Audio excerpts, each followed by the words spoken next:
Työn tarkoituksena on opetella erilaisten laboratoriovälineiden nimiä ja niiden oikeaa käyttöä. Kohdassa 1 tarvitsemme 10 millin täyspipetin ja pumpetin, Erlenmeyer-pullon, byreetin sekä statiivin ja kouran.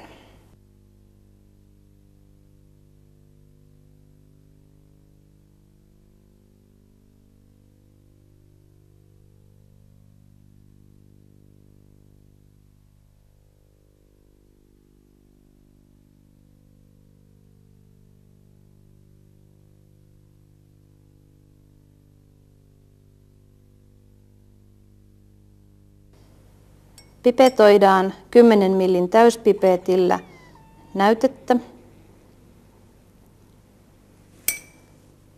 Täsmätään näyteliuoksen kuplan alapinta täyspipetissä olevan merkkiviivan kohdalle ja tyhjennetään näyte Erlenmeyer-pulloon.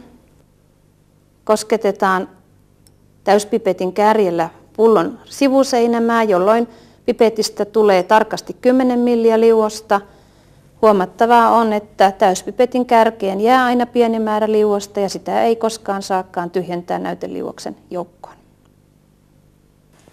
Täytetään byreetti natriumhydroksidiliuoksella. Byreetti on ennen täyttämistä huuhdottu samalla liuoksella. Liuosta kaadetaan hieman yli nollakohdan ja lopuksi säädetään byreetissä olevan liuoksen kuplan alapinta tarkasti nollaviivan kohdalle. Lisätään suolahapponäytteen joukkoon muutama pisara fenolftaleeni-indikaattoria ja tiputetaan natriumhydroksidiliuosta byreetistä pisaroittain koko ajan sekoittaen.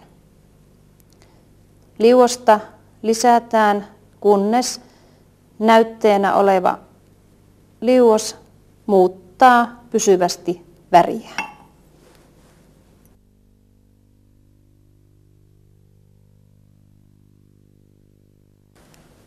Luetaan lukema byreetin asteikolla.